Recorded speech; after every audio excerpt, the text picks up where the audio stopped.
Yeah, this is tea time. Yeah, making a difference, one cup at a time. Tea time. So be sure to grab your tea, grab a seat, and tune in to Miss Liz. Tea time. Making a difference, one cup at a time. Tea time, yeah. Tea time.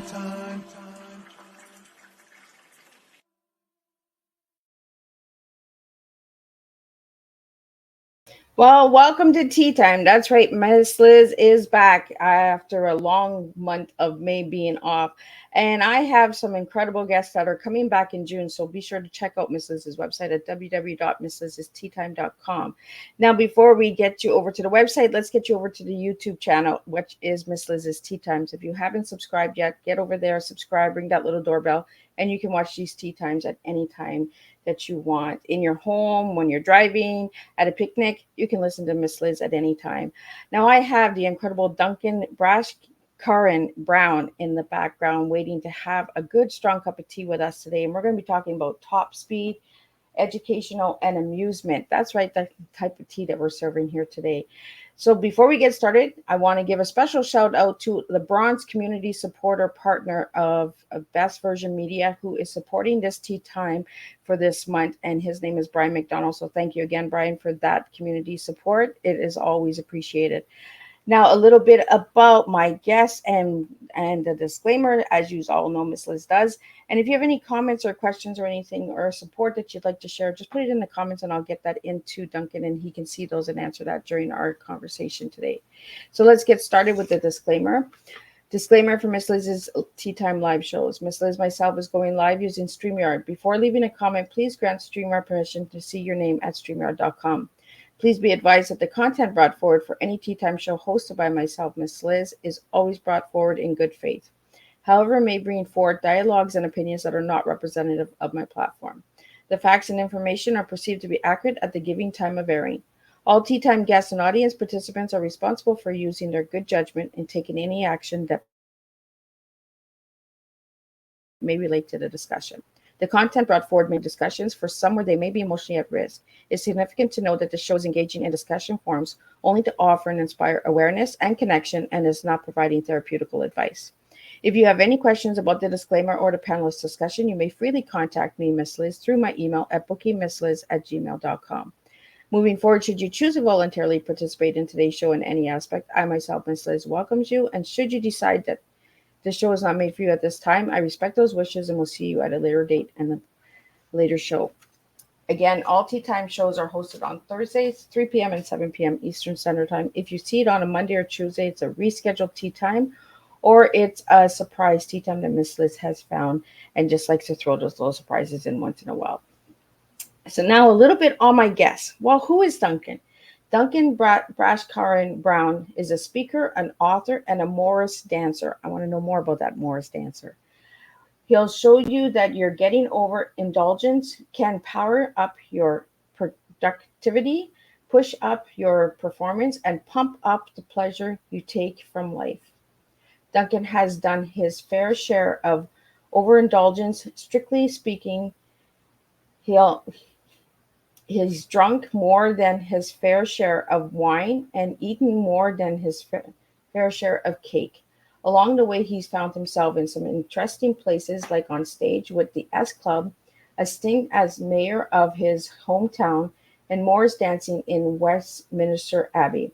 After 20 years of overdoing it, he cleaned up his act and trained with the Easy Way Clinic, the world's most successful stop smoking service. Now he spends his time helping people push overindulgence out of their lives. He lives in Abingdon, I'm going to get him to say it, with one wife, one daughter, and two bonsai trees. I'm going to get him to say that word too. Miss Liz's tongue is twisting again. Let me get Duncan in here and let's spill some tea with you guys. Welcome, Duncan. Hello. Well, thank you. I'm pleased to be here. I love a cup of tea. I don't want to be stereotypically British, but I do. So before we get started, Duncan, I want to get out where you're from, because I couldn't pronounce it right. So I live in Abingdon, which is Abingdon. nowhere near as famous as Oxford, which is just up the road from me. So I should probably just say I live in Oxford, because I nearly do. And if you say you're from Oxford, people think you're really clever. Oh, well, look at that. I'm going to write that down. Clever. So, Duncan, I want to get back into who you were as a little guy and who you are now as a grown guy. So, who was the little boy and who's the grown guy? So I struggled a lot when I was younger, and I found it very difficult to find my place in life, shall we say. I didn't really fit in at school. You know, a lot of the a lot of the people at school were very rude to me and bullied me, and pretty much that was just the teachers. And they had expectations of me, and I was never going to meet those expectations. And I had expectations of them, and yeah, I guess you could say there was an occasion when I was asked to write a poem. And I know that most school kids don't get too excited about writing a poem, but I was jazzed about that. I was really into Shakespeare at the time because I was one of the cool kids. And I went at it and I wrote this poem and I really enjoyed it. I really got into it and I took it up to my teacher, and my teacher said, "Yeah, but the handwriting is awful, your spelling is atrocious, and your grammar is terrible." So I said, "Yeah, but that's not really important, is it? I mean, what's important about writing is how you write it, what you write, and I've used imagery and I've used sort of poetic language, and I've really, really tried to capture the scene that I was describing. Surely that's more important than handwriting, spelling, and grammar." And my teacher said, "See me after school." And it was pretty much downhill from there. I just I did not fit into the mold that they were trying to put me into, and I would not go willingly into the mold. So yeah, I was like a mixture of being kind of very, very confident and very, very nervous all at the same time. I like people that don't fit in the mold, right? There's enough people in that mold. There's enough people in that box. Let's bring the uniqueness out. Well, I wonder whether we squash the uniqueness out of people by trying to fit them into that mold. I mean, I read something very interesting the other day about how NASA created this creativity test for their astronauts, because they want their astronauts to be really, really creative. Because, like, basically, if you're, I don't know, orbiting the moon and something goes wrong, you've got to think of a problem there and then. You've got to be creative, haven't you? So they devised this test and they tested their astronauts, and they found their astronauts were in the top 1% of the adult population for creativity. And then, just for a laugh, somebody gave it to a bunch of 5-year-olds, and the 5-year-olds, about 80% of them scored the same as the astronauts. Wow. And I just think, that's the starting point. We are these kind of like unique expressions of humanity, very creative, very open-minded, very curious about the world. And yeah, then what happens? Right? If you take all the creativity away, what do you have afterwards, right?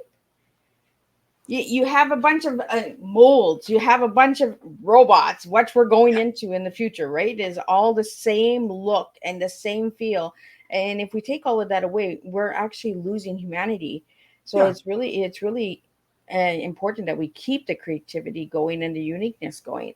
Yeah, I mean, it's basically a really fantastic idea if you happen to, I don't know, run a factory in the sort of late 1800s. Then you probably do want everybody to be exactly the same and very uniform, and all turning up on time and all doing exactly the same thing all day long until they die or retire, but probably just die. That was a fairly good model for education 150 years ago. Does it serve us now in the world that we're facing? Do we want everybody to be unique, or do we need people to embrace their diversity and their difference and come up with amazing solutions to the problems that a lot of people hadn't even realized were problems? You're right. The problem's right there, but we're not paying attention. We're not awake, right? We really got to take those shades off and we got to look sometimes. Yeah. So, Duncan, I want to get into your books. Let's get into the first one. It's the top one, and I don't have the top one written out. So, let's get into the first one, and then we'll get into Real Men Quit. Yeah, so the first one was called Get Over Indulgence.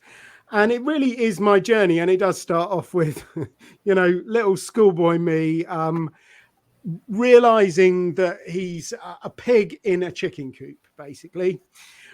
So it starts off with me not really fitting in, but, it goes through my life. And I found ways of coping with not fitting in. Often they involved chocolate or other cookies or pizza or chips or anything like that. That was what I started off with because, I wanted something to distract myself, to numb myself a little bit. So I started off with food because it's a pretty socially acceptable drug if you're 8 years old. However, once I discovered alcohol, I realized that was just a much bigger hammer for that particular nail. And I went kind of all in on that. So it's, my journey, where that went and how it basically just sapped my energy and, ruined my self-awareness and spoiled the party, really. So it kind of takes you up to that point, but that would be a rubbish ending to a book. So it also goes into what I actually did and how I got to health and peace and freedom and happiness and joy and all of the good stuff. Well, and you mentioned indulgence of distractions, right? Because you started with food as a young guy, and then you went into the smoking and then to the drinking. We find distractions in this world, in today's society, right? To just try and fit in and try to fill the void. Yeah. I mean, it's almost like finding a space where there isn't any distraction. That's Right? the trick. There is like literally in your pocket. There's this wonderful rabbit hole into nothingness. I think it's part of this bigger problem that so much of what we do in life now stimulates us in this kind of like massive way that we're just, our brains and our bodies are not really used to coping with. And then we just, we use this massive stimulus to distract ourselves. But all that does is it just makes us distracted. It doesn't actually take us away from the pain. It takes us away from everything. So if your default response becomes, right, I'm going to distract myself from stress, then that's not so bad if you're having a tough time with your partner or, you've got a difficult period at work or something like that. That might kind of work. But if you do it enough, if you do it regularly, if it becomes your default response, then anytime you have any stress in your life, your response is to distract yourself. So when you go and watch your daughter doing a ballet recital, you're going to be stressed because it's big for her, and you're going to be nervous. You're probably going to be more nervous. And when I say you, I mean me. I was more nervous than she was. So if your default response to stress and nerves is to distract yourself, look, you're sat in the middle of one of your child's most important things, and you're distracting yourself. Because that's what you do the whole time. And your brain is constantly thinking about whether you should check Facebook or your emails or play Candy Crush or watch Netflix or whatever, and it just becomes your life. You just distract yourself during the good times as much as you do during the bad times. And something we don't really talk about is distractions, right? Because there's so many of them in the world. Like you just mentioned 3 of them at a dance recital. Checking Facebook, playing a video game, checking your messages. We're not focused. We're not getting focused into what's right in front of us. And you gave a good example, dance recital, and you were more concerned about the video game, the messages, the base, Yeah, and I think actually, the thing that I've really learned going to my daughter's dance recitals is that, she's 8 and all of her friends that dance, they focus so hard on it, and you can just see the concentration, and they're so totally with it. They're completely present. And I think that's our natural state as human beings. We are designed to be able to really focus for long periods of time on difficult things, to be completely present and to be living in that moment. I know for a fact that in a few years, when they all start getting mobile phones, that ability is going to get gradually worn away, because that's what tech does. It saps your ability to concentrate and focus and be present in the moment. And that's kind of sad, isn't it? We've got this amazing gift. Being a real live genuine human being is an amazing gift, yet there's so much now in society stacked against us, making us devalue the gifts that we've got. Absolutely. As we're having this conversation, Duncan, I'm just thinking, before we went live, I talked to you about being suspended from Facebook. And you know what? Like I told my son, maybe it's a blessing in disguise, taking that distraction away from Miss Liz, so Miss Liz can focus on other stuff. Yeah, I mean, I think you clearly can't uninvent technology. And I like Netflix. I do use social media. Funnily enough, I actually use it to connect with people and to talk to people, and often to arrange meeting them in the real world rather than, just to mindlessly consume stuff. So I think it has its advantages. I mean, we don't want to go back to having to write people a letter rather than send them an email, but we need to find a balance with it. We need to find a way to navigate through the environment that we find ourselves in. And I think that really is the problem. We need two things. We need top-down solutions. So we need much better regulation from the world of politicians. But of course, if you wait for that to happen, you're going to have a long old wait, aren't you? So we also need this bottom-up solution. We need to find ways to help each other to live, more fulfilling lives by finding a way to navigate through all of this stimulation without drowning in it. Absolutely. And we keep going back to the dance, Duncan. So let's get into this Morris dancer. Like I've never heard of it. So what is Morris dancing? So Morris dancing is almost the complete opposite to my daughter doing ballet. Ballet is very precise and very disciplined and very regimented and, quite beautiful. And Morris dancing is folk dance. So it's a little bit rough around the edges, shall we say. So, yeah, it's a kind of British folk dancing. It's what, if you picture, like the typical rural British village on the green, you're going to have some guys, they'll be dressed, in white. They'll have ribbons, they'll have bells, they'll have flowers in their hats, and they'll be waving some hankies, and they'll be dancing to sort of traditional folk music. That is what I do on the weekend. So is that kind of like freestyling, like taking a handkerchief and just going with the flow of the music? No, so I mean, it varies from side to side, but the side I dance with is a very traditional side. So the first mention of Morris dancing in the town that I live is sort of 1650 something. So like, 370 years ago. So it's been going on for a fairly long time. So we dance the dances that have always been danced, give or take, in the town that I live in. And there are other traditional sides like that. And then there are people who have a bit more of a modern approach. They take the idea, they take the style, and they kind of create their own dances. So because it is a living tradition. So but in general, you'll have groups of people, typically 6, sometimes 8, sometimes 2, and they'll dance a kind of prepared dance that they've all learnt. Somewhat similar to line dancing, I suppose. That's probably a good analogy. Well, look at that. I'm learning something new. So is that only in the UK that they do that? Or is that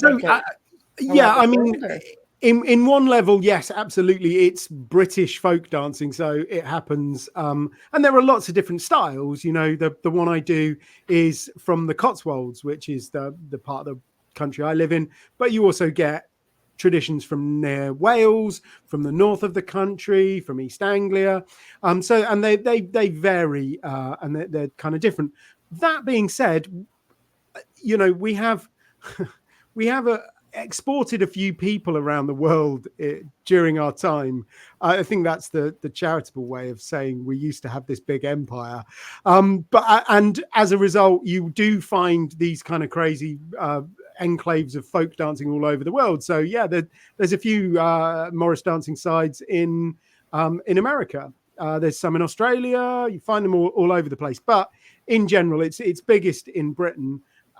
And then, of course, if you take it one step further, I mean, folk dancing like literally happens everywhere, doesn't it? You know, wherever you find people, you find some folk dancing, and something that's really getting quite popular in this country is Appalachian clog dancing, which is, of course, from the Appalachian Mountain region in America. And, you know, it's weirdly this kind of folk tradition that sort of based on an English tradition that went over to the US, morphed, changed into something else, and then has come back to the UK, and we're probably morphing it a little bit and changing it into something else. So it's this, you know, wherever you find people, you find folk dancing, don't you? Well, it's kind of interesting because it's flowing to all the different countries, but it's originally from the UK, like, you know, British dancing. But all the other countries have taken a little twist on it, right? It's almost like anything else in life, right?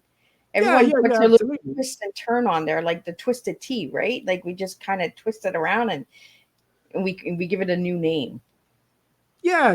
I mean, ultimately, if you like pasta, you've got to be fond of that as an idea, haven't you? Because what is pasta? It's just Marco Polo forgetting how you're supposed to make noodles. Right? And some like it a little daunting and some like it a little mushy. Like, you know, everyone has their own flavor. It's that creativity that we talked about right at the beginning of the show, right? Absolutely. Everyone has their different flavor and blend in there. So, Duncan, I want to get into your tea because your tea is pretty interesting that you gave me. You gave me top speed, educational, and amusement. So, why those three words, Duncan? So, the education and the amusement bit, those for me really go hand in hand. I think I've always mucked about quite a bit and therefore always tried to be a little bit funny. There's almost certainly some deep psychological reason, you know, what I'm compensating for, who knows. But for me, you know, being funny is a part of who I am. And when I sort of got into adult education and training and coaching, I realized that it's a really useful tool, and that if you can make people laugh, they do actually listen to you because they want to hear the joke. You know, they don't want to miss the next joke, so they pay attention. So it's you know, a vital tool in my armory. And I do, you know, I see the world differently from most people, and I don't think I'm going to convince all of them.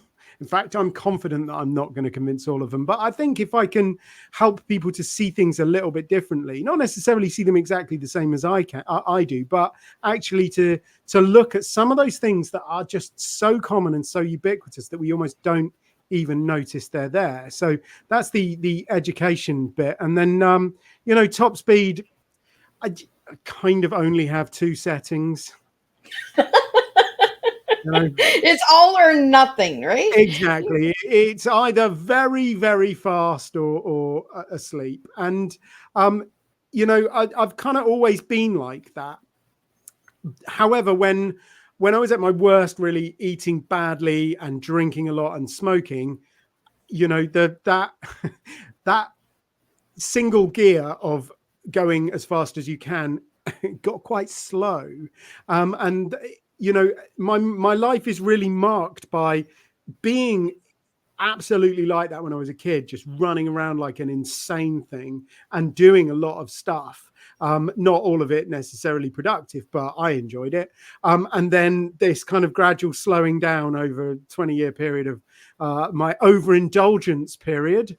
And then, you know, once I managed to get myself back into the kind of condition that I should be in, you know, all of a sudden it's like it's back. And that ability to just be relentlessly enthusiastic and just have this, you know, can-do attitude, you know, that's so important to me. And I genuinely lost it, and I'm so glad that I've got it back. And that kind of that's why I want to help people to see things differently, because a lot of the time, people say, oh, well, yeah, of course I feel rubbish, I'm just getting old. And it's like, well, maybe, but have you ever thought that, those 8 beers you drank last night might have something to do with it?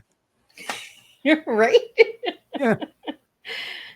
Let's get into the word indulgence, because I have a guest, a viewer here, and they're asking the word indulgence. What does the word indulgence mean to you, Duncan? So indulgence is a very, very interesting word. So I don't like to be too aggressive. What I find is if you start talking about things like addiction and alcoholism, it puts people off, because that doesn't really gel with most people's experience. However, most people are quite, familiar with what having an extra slice of cake, maybe one more than they should have done. They're quite familiar with what that looks like. The idea that you open that big bag of chips and you were only going to have, a couple, and then all of a sudden they're gone, that's indulgence.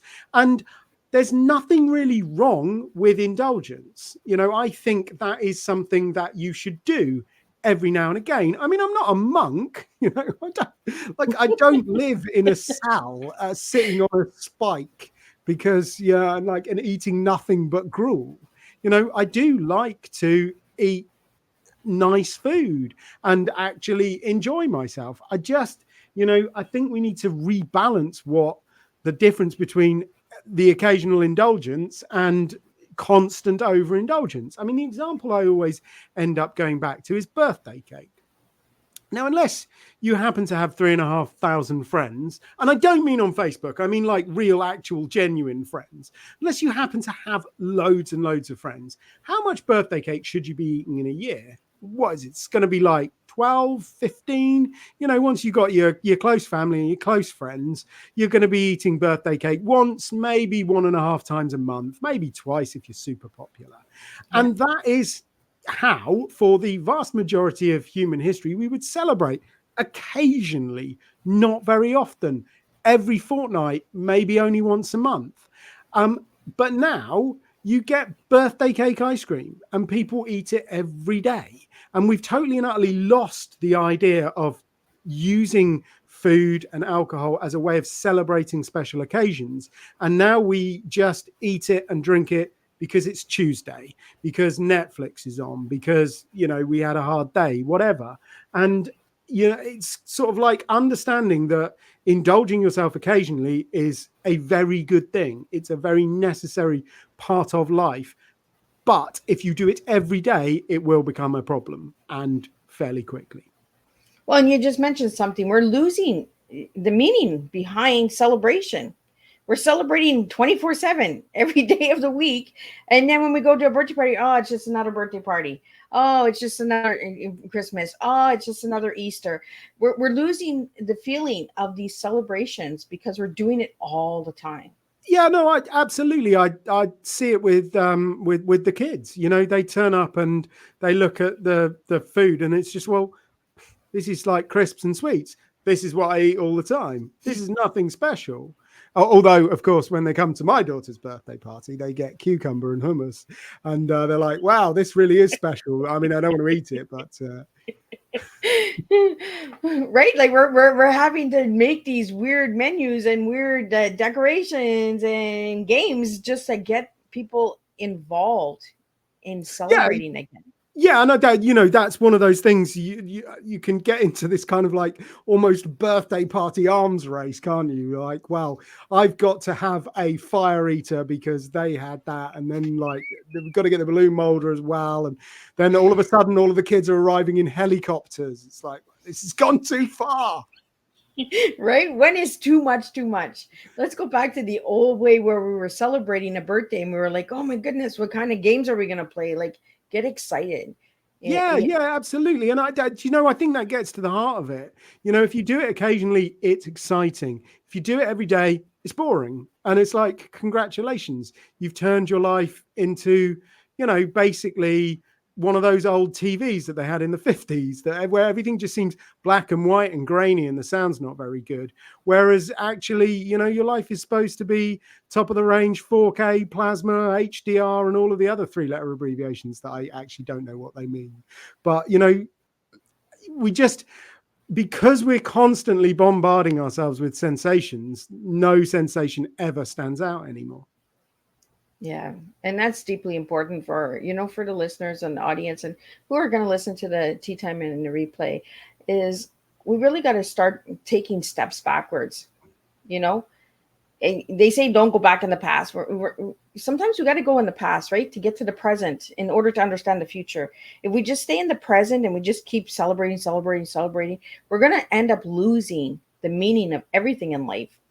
And it's just going to become a huge indulgence. It's just going to come a big, huge. And I like that you use that word indulgence, Duncan, instead of addictions, because we use that word a lot, right? We use addictions, recovery.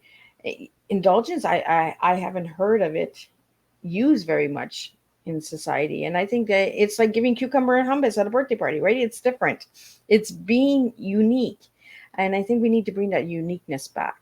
We need to bring those conversations back, right?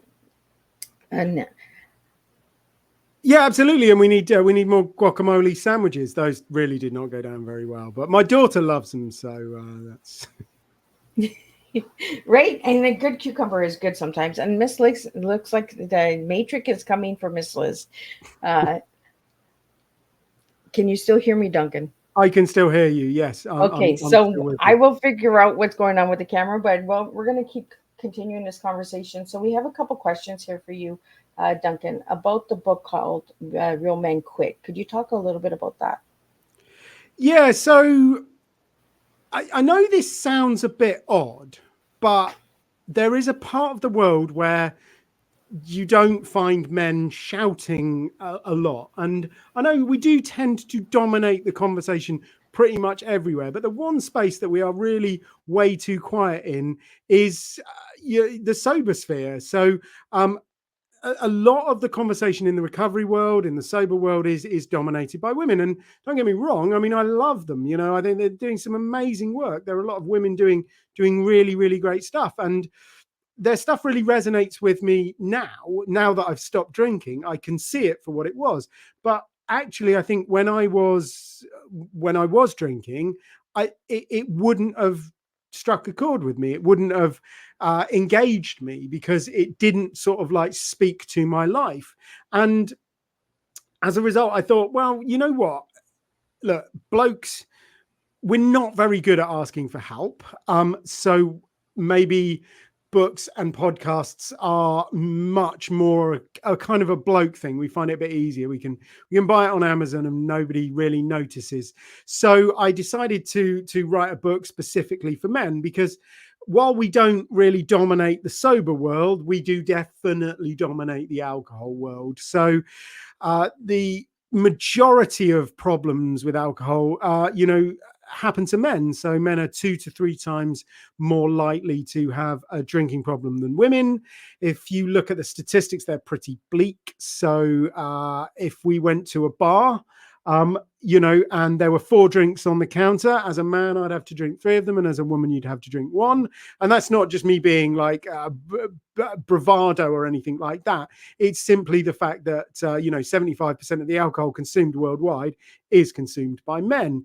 As a result, men drink around 19.6 litres of pure alcohol a year, which put in real terms translates to about 3.5 bottles of wine a week, which is way, way too much. So we are definitely leading the field when it comes to the problems, but we're not really engaging with the solutions, and we're not really talking it through. So I decided to do my bit on that, and I wrote a book called Real Men Quit, which is, it's aimed at men, and it's full of the kind of things that men like. So there's a lot of sport in there.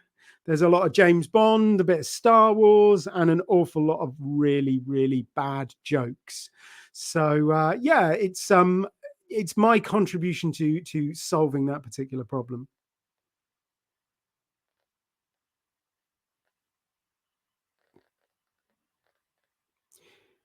And you're back. I was just going to keep talking because I could go on for hours. But... And that's why I love my guests, because my guests just keep doing their thing, right? They keep they know the routine. So let's just continue where you left off, Duncan, and I will pick up from there. So I just sort of explaining why I wrote the book and how it's designed to help men who have way too many drinking problems but aren't doing very much about it. So, Duncan, the title of the book called "Real Men Quit." When I seen that, I was like, okay, how do men look at this book with that title without even knowing what the book is about? How do they look at that? So I think there's one of two reactions. Well, no, maybe there's three. I am completely aware that some guys, they're not going to engage with it. They're not interested. They don't want to think about quitting. They're not there yet. They're not ready. A whole host of reasons, and usually they're just going to take the mick out of me, and that's absolutely fine. If you want to be rude, I don't care. I'm a big boy, I can take it. And then there's another set of people who, I think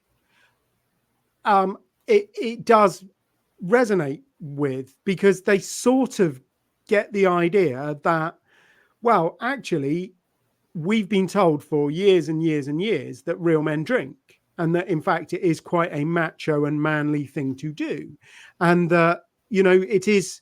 Well, I mean, if you're not that good at sport and you're not like a big good looking hunk who's a devil with the ladies, then what have you got to prove you're macho? To prove your masculine credentials, you've only really got alcohol. So for a lot of guys, it is the way that they prove that they're a real man.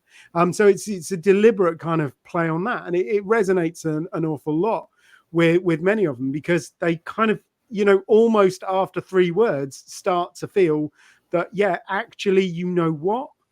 That was a load of rubbish. And it absolutely is a load of rubbish. And I'm quite happy to get into what I would describe as, what makes a real man, but alcohol really plays no part in it. So, it gets a variety of reactions. It's generally positive, though. Well, when I seen the title of the book, I was like, "Oh, this is going to be an interesting conversation because of just the title, without even knowing what because you call yourself the sober warrior coach."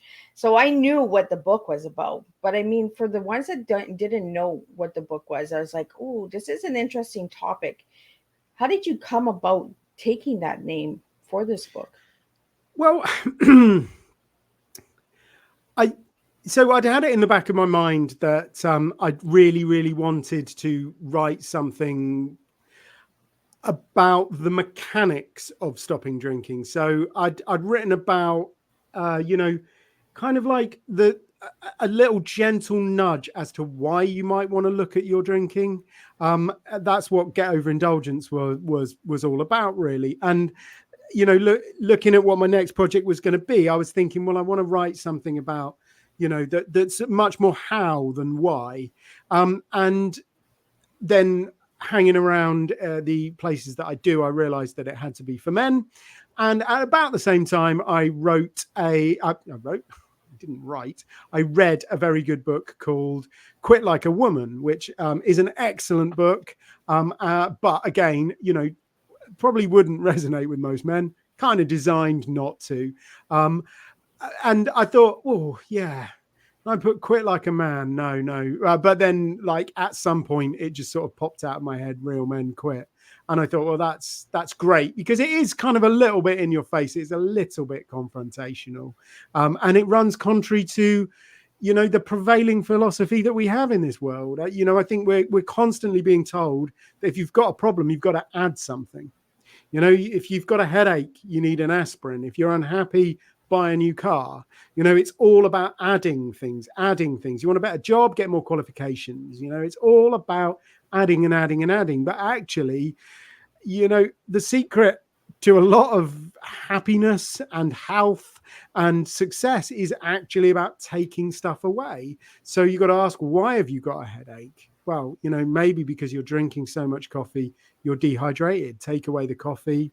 allow your body to rebalance itself, and the headaches might well go, like, obvious caveat, I'm not a doctor, and it could be a brain tumor, but in general, removing stuff can be so beneficial for your health. But it also, it can just be beneficial for life in general. I think we buy a lot of stuff and we cart this stuff around with us. I know you leave it in your house, but it is almost like you carry it with you, and you have all of these things. And do they bring you happiness? Half the time they just bring you worry, because they don't work the way you wanted them to work, or you never use them, or they just cost a lot of money and you're still paying it off. And actually you would have just been a lot happier if you didn't buy it in the first place. And sort of like understanding that many of the problems in life are about what you take away, what you don't do, rather than what you add. So yeah, I'm absolutely trying to reclaim the word quit, and get people to realize that quitters win. Right? And quitting sometimes is a new chapter, right? A new story, a new beginning. We really looking at words, and that's why I use words for tea, is because we look at words as a certain way, right? We hear the word trauma and we think, oh no, this is going to be, but trauma is needed in life. We need the good, the bad. We need to find that circle of change and removing stuff. It's like we talked about the celebration, right? We celebrate all the time. Now we don't know how to celebrate, and it's like everyday life. We get up and we do the same routine every day. But first thing we do is we grab our phones, we start checking our messages, and we forget about what's really in front of us. So we need to start removing things from our lives in order to move on. Yeah, and I think you're absolutely right about suffering. Honestly, everything that is of any value in my life has caused me a lot of problems, and it's usually the result of intense suffering to get to that point. And we sort of think, well, we want life would be perfect if we eliminated all of our problems, but you got to realize life is the problems. That's like my daughter, I love her and everything, but she is a problem. I mean, she's like constantly licking lampposts and stuff like that. And you've got to kind of like make sure that she goes to school and stays alive and eats food and stuff like that. And I mean, she causes me a lot of problems. But of course, if you took her away, then like that would be a whole different set of problems. Yeah. So it's not about eliminating problems as such. It's not about living a life without suffering. It's about making sure you've got the right kind of problems, and your suffering has meaning, and your suffering helps you to grow and helps you to develop. It's not that your suffering is something that you try and numb yourself against, you try and distract yourself from, because that way you don't learn the lesson, and it generally never gets dealt with, and those problems just get bigger and bigger and bigger. Well, and that's the thing, right? The pot just gets bigger and bigger, and then it overflows. And then we're like, oh, well, how did this happen? Well, I'm not sure. We just kept filling that pot up, and the pot can only hold so much. And then it makes a mess. And then it's like, oh, now we got to really look at it. And where we could have handled the problem in stage 1, we're handling it in stage 7. We ourselves can be the problem at times because we don't look at the picture that's in front of us. Yeah, I mean, so many of the people that I've met, they started drinking because they have problems, but in the end, they ended up having problems because they were drinking. And, that ability to actually stand in front of them and confront them, it's countless people, they just say, do you know what? What was I running away from? It seemed so huge at the time. It's kind of like, you see this big monster, against the wall. It's like this huge shadow on the wall. And you think this is a terrible, terrible monster. But what you actually realize is it's just a mouse, but it's just the shadow always looks bigger. And that's the experience that not everybody, but a lot of people I know who've stopped drinking, they were running away from something, but they never got any further away from it. They were just running around it, really. And then once they stopped running and had a look at it, they realized it was not a zombie or the CIA. It was a mouse. Duncan, I want to get into the smoking, because smoking is just as bad as drinking, right? it's the addiction, and it's hard to get away from it. But I love that you use the word indulgence instead of addiction, because addiction is so overrated, right? It's so overused. It's just like the word love. When people say love, I'm like, can you guys not say appreciate, or I care, I adore? Why do we have to use the word love all the time? And for you, you're using the word indulgence instead of addictions, and which I really think is different, and it might save someone's life by using that word instead of the addiction, because they might be scared of that word addiction. Yeah, although that's another curious fact about society, isn't it? We don't ever talk about nicotine addiction. No, not really. We never say, oh, he's a nicotine addict. That one sort of like sneaks under the radar a little bit, doesn't it? And certainly, yeah, I just vape every now and again. Oh, I'm not a nicotine addict or anything. Okay. So, yeah, I mean, smoking, and I think it is only really fair to talk about smoking and vaping because they are basically the same thing. Now, people might be going, oh, yeah, well, vaping is not as bad for you as smoking. And it's like, well, yeah, but that's not an incredibly high bar. I mean, there aren't that many things in life that aren't as bad for you as that are worse for you than smoking. I mean, what are we talking, like plutonium and asbestos? Yeah, it's like, so, yes, I would agree with you. Vaping probably isn't as bad for you as smoking. But if you think of smoking as repeatedly hitting yourself in the head with a hammer, if you start vaping, all you're doing is buying a smaller hammer. You're still hitting yourself in the head. And I'll tell you one thing, I help hundreds of smokers a year, and now that's transforming into a lot of smokers that stopped smoking and started vaping. So somewhere between 20 and 50% of the people that the sessions that I run will be vapors now. And I tell you something for free, they hate it as much as they hated smoking. And so most people, their problem with smoking is not really the health aspect of it. It's not really. I mean, that's what they'll tell you the big issue is. But when you really get down to it, when you really pick into it, what they hate about smoking is that it just controls them. It just runs their life. They can't plan anything without working out when the next cigarette break's coming. And vaping is exactly the same. I mean, arguably, it's kind of worse because you can sneak it on the airline if you're really, really clever. You can maybe even do it in the office. It's a guy the other day was saying to me, when he first started vaping, he realized there were like 4 conference rooms in his office, and if he was careful, he could, switch between the 4 of them, and the smell wouldn't get too bad. But now he's vaping so much that he was running out of conference rooms to vape in. And that's it. It's that control that it takes over you.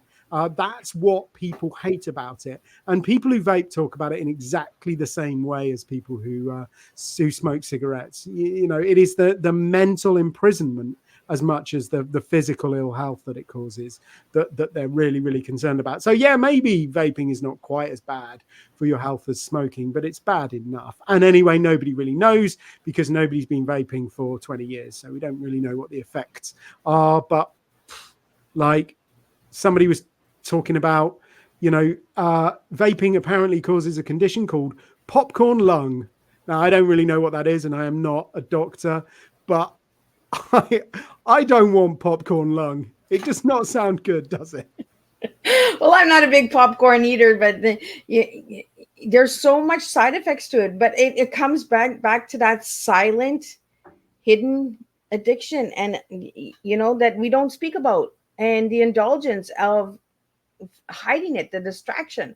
Right, is we're doing it and we don't even realize we're doing it sometimes, because I'm a non-smoker and I'm around all smokers. Everybody around me smokes except for myself, so I feel like the oddball, and I'm just like, okay, so what is it about cigarettes that you guys like so much? What is it about the vape that you like so much? I'm trying to understand.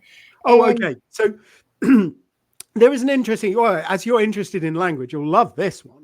So there is this interesting thing about smoking, I suppose. So if you drank too much alcohol, you would be, what word would you use to describe somebody who's had too much alcohol? An alcoholic. No, just on a single occasion. They just had a few too many at a party. You'd say they were A drunk. Yeah, they were drunk. And if somebody had smoked some marijuana, you would say they were Stoned. stoned. If they'd taken some cocaine, you'd say they were High. yeah. If they've smoked some cigarettes, you would say they were there is no word in there is no word in the English language that describes the effects of smoking cigarettes. And you've got to admit that we have a lot of texture and detail when it comes to describing the effects of drink and drugs. You can really kind of William Burroughs it if you want to. There is an awful lot of vocabulary to describe that. So it's a rich and textured language that totally lacks any way of describing the effects of smoking. Why is that? Because there are no effects of smoking. It is only the bad stuff. You just get a cough and it makes you tired and it costs you a ton of money, and then people stop talking to you because you smell bad. There are literally no positive benefits to smoking, which is weirdly, it makes it just about the easiest thing to stop doing, because like it's such an easy sell. Like, think about it for all of 10 seconds. Name the advantages of smoking, and people will say, oh, it helps me to socialize. And then as they're saying it, they'll realize that actually it's quite antisocial having to go outside and generally smelling, and and they'll go, oh, it helps to reduce my stress. And then about 30 seconds later, they'll realize that actually a significant proportion of their life, the stress in their life, is caused by smoking.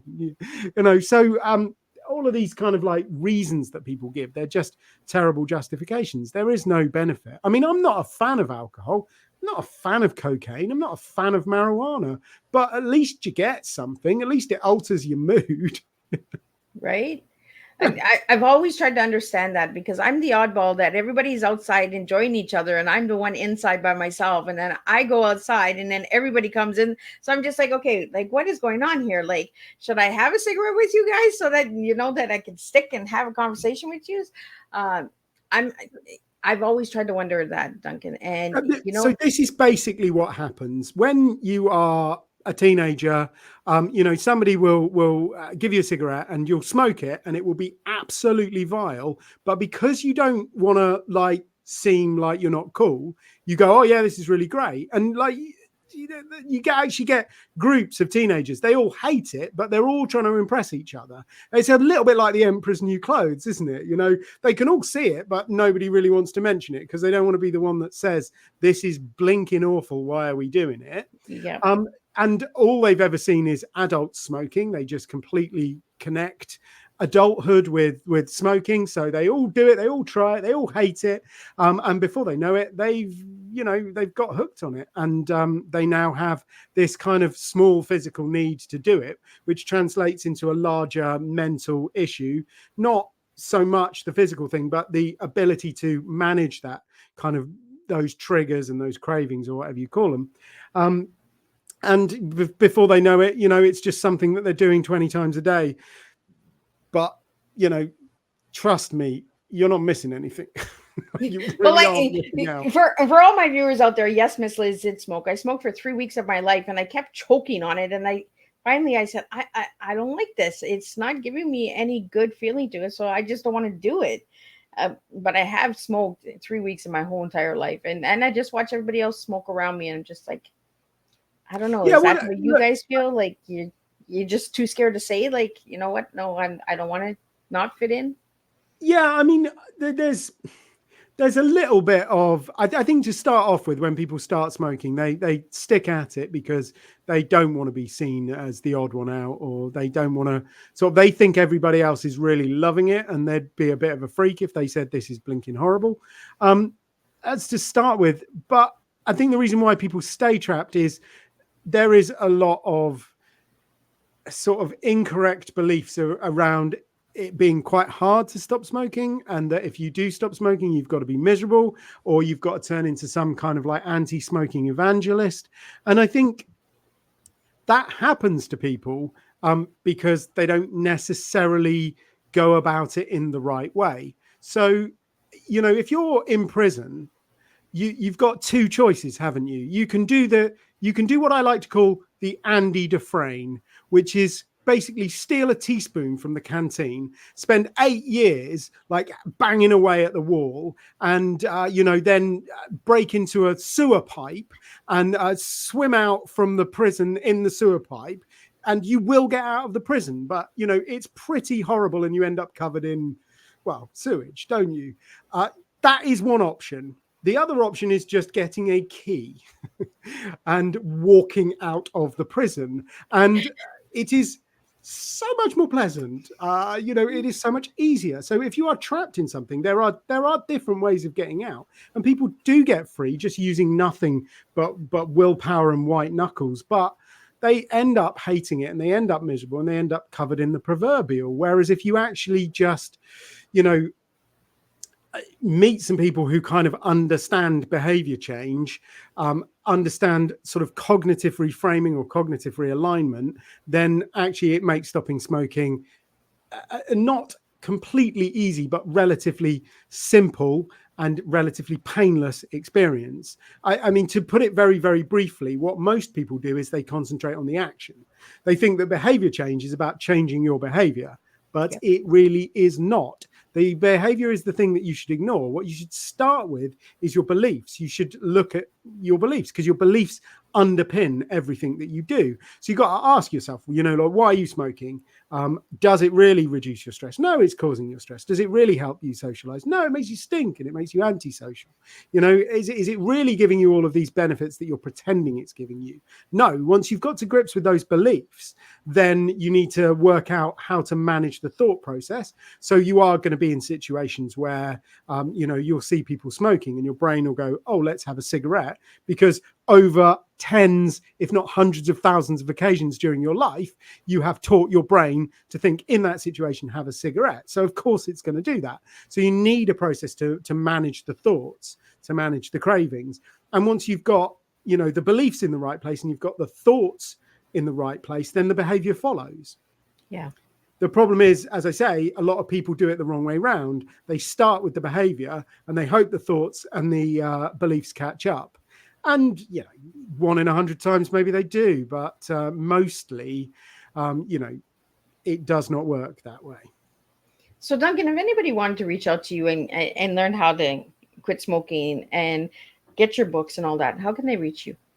So the easiest way to find Real Men Quit is just go on Amazon and type in Real Men Quit, which are 3 pretty easy to spell words. So, that shouldn't even challenge, even if you've maybe had a drink, you could probably manage that.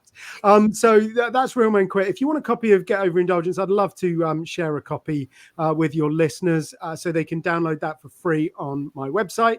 The easiest way to find that is because they're not going to be able to spell Bhaskaran Brown, are they? So if you just put getover.uk into the internet, that's getover.uk, that'll take you to a little bit of my website. You can download the PDF or the Kindle version, or if you can stand listening to me for 3 hours and 45 minutes, you can download the audiobook. And I will apologize now for the silly voices. But go to getover.uk and, that is my gift to you. But it's also, it will take you to my website. And then you can, you can find out about all of the stuff that we do. I'm pretty busy on the socials, always happy to connect with people, always happy to answer people's questions. Even if I can't help you, then I'd love to point you in the direction of somebody who can. Well, and you have an amazing podcast as well that people can tune into if they'd like to hear you as well, correct? Yeah, it is a little bit niche. So it is aimed at people who have already stopped drinking. And it's born out of my total obsession with 2 things. One, what is it that keeps people sober? Because as I was saying about smoking, I think stopping drinking, so long as you go about it in the right way, the stopping bit is pretty easy. Beliefs, thoughts, actions, easy. However, staying stopped is a bit more of a challenge. So I got obsessed with the idea of what is it that keeps people sober. So I started interviewing sober superstars. And then I realized that I should just record them and call it a podcast. So that's obsession number 1. Obsession number 2 is IKEA furniture. So there's a lot of weird IKEA things going on in my podcast, which is why it's called Flat Pack Sober, We always ask the guests at the start how they build flat pack furniture, and then plug that into our proprietary algorithms, and then work out, how they approach life based on simply how they assemble flat pack furniture. And I do that because I think there's so much advice out there that, it's presented as this is the truth. If you don't do this, you're an idiot. This is absolutely the only way to do it. And what people who say that really mean is, this is what worked for me. And if it works for you, then great. But I think you've kind of got to understand that there's a lot more to it than that not everything works for everybody. I was just talking to a guy who is absolutely mad keen on journaling, thinks it's the greatest thing in the world, and for him it is. I can't get on with it though. It's just not my thing. And I think the options that you have is kind of beat yourself up because that's not your thing, and you can't get on with it, or realize that you probably can't get on with it because it just doesn't suit the way you assemble flat pack furniture. I mean, live your life. Well, thank you so much, Duncan. It was a pleasure sitting and having tea with you, and stuff is not everybody's cup of tea, right? It's not my thing. It's not my cup of tea. That's how I always tell everyone. I really had a pleasure sitting with you, Duncan. And thank you all the viewers and listeners who have tuned in and left your comments today. I've seen you. Thank you to Savage. Unfiltered. I guess I was on Tea Time a couple seasons back. I want to thank you for supporting that today with our Tea Times. And I really want to get everybody over to the YouTube channel again before we wrap it up. Check out Duncan's YouTube channel. Check out Miss Liz's YouTube channel. Give those little bells a ring and give them a feel. And if it resonates with someone, share it with someone, because sharing is caring. And that's how we really make a difference with our cup of teas. I will be back tonight with returning guest Roger Leslie, and he'll be talking about his new book called No Stranger's Christmas. It's going to be an interesting one. So I will see everybody until then. Stay tuned and keep serving your teas. Miss Liz is watching and I'm paying attention, and you never know, you might be the next tea on Tea Time with Miss Liz.